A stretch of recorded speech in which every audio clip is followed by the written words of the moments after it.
ભરૂચ શહેર અને જિલ્લામાં વડ સાવિત્રીનું વ્રતની ભક્તિભાવપૂર્વક ઉજવણી કરવામાં આવી હતી। ભરૂચના વિવિધ મંદિરોમાં મહિલાઓએ પરંપરાગત વસ્ત્રોમાં સજજ થઈ વટવૃક્ષની પૂજા કરીને પોતાના પતિના દીર્ઘ આયુષ અને સુખમય જીવન માટે પ્રાર્થના કરી હતી। મહિલાઓએ પૂર્ણકાલે ઉપવાસ રાખી સંકલ્પપૂર્વક વ્રત કર્યો અને સાવિત્રી સત્યવાનની કથા શ્રવણ કરી। મંદિરોમાં ભક્તિ ગીતો અને ધાર્મિક કાર્યક્રમનું પણ આયોજન કરવામાં આવ્યું હતું। આ પ્રસંગે વટવૃક્ષને કલાવાળો દોરો બાંધી તેની પરિક્રમા કરીને શાસ્ત્રોક્ત વિધિ અનુસાર પૂજા કરવામાં આવી હતી, જે લગ્ન સંસ્થાની પાવનતાને પ્રગટાવે છે। વટ સાવિત્રી વ્રત ખાસ કરીને વૈવાહિક જીવનમાં સ્થિરતા, સમૃદ્ધિ અને પતિના આરોગ્ય માટે સમર્પિત પાવન દિવસ માનવામાં આવે છે। ભારતીય સંસ્કૃતિ પ્રત્યેની શ્રદ્ધા એકબંધ જોવા મળી રહી છે। આ બ્રહ્મા સાહિત્યનું પૂજન એટલે વટ સાવિત્રી જેઠ સુદ પૂર્ણિમા દિવસે કરવામાં આવે છે।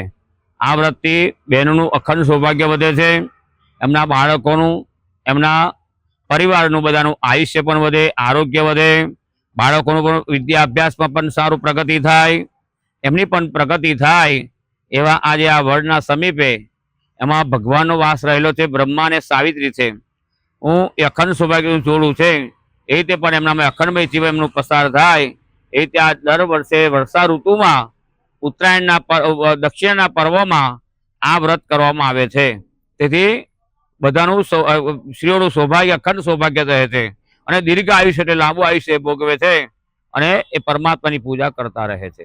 આજનું વડ સાવિત્રીનું વ્રત એટલા માટે કરવામાં આવે છે કે સ્ત્રીઓને ધન્ય ધ્યાનથી ભરપૂર ભાગ્ય ભગવાન એમનો પતિનો આયુષ્ય વધે, અખંડ સૌભાગ્ય વ્રત કરવાનું એનું ફળ મળે, ધન્ય ધ્યાનથી ભરપૂર રહે।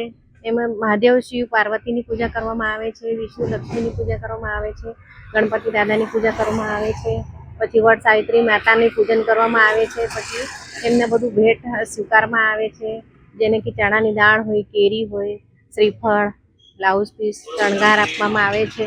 પછી એમની ફેરા કરવામાં આવે છે, જેની જે ઈચ્છા હોય તે કરી શકીએ છીએ। 11, 21, 51, 108 એટલે એ ફળની પ્રાપ્તિ મળે છે। એનાથી આપણે પતિદેવનું આયુષ્ય વધે છે। ભગવાન બધી બહેનોને અખંડ સૌભાગ્ય રાખે એ ભગવાનની એ કૃપા હું જાણું છું ઓર બધાનું સારું થાય એ રીતે હું ભગવાનને પ્રાર્થના કરું છું। બધી બહેનોનું સૌભાગ્ય અમર રહે, બધાના ધન્ય ધ્યાનથી ભરપૂર રાખે ભગવાન, બધાનો આશીર્વાદ મળે। શિવ પાર્વતીનું વ્રત કહેવામાં આવે છે, વડ સાવિત્રીનું વ્રત કહેવામાં આવે છે। બધા જ વ્રત બહેનો માટે લાભદાયક, શુભદાયક હોય છે ઓર બધી બહેનોને સારી રીતે આ વ્રત કરવું જોઈએ।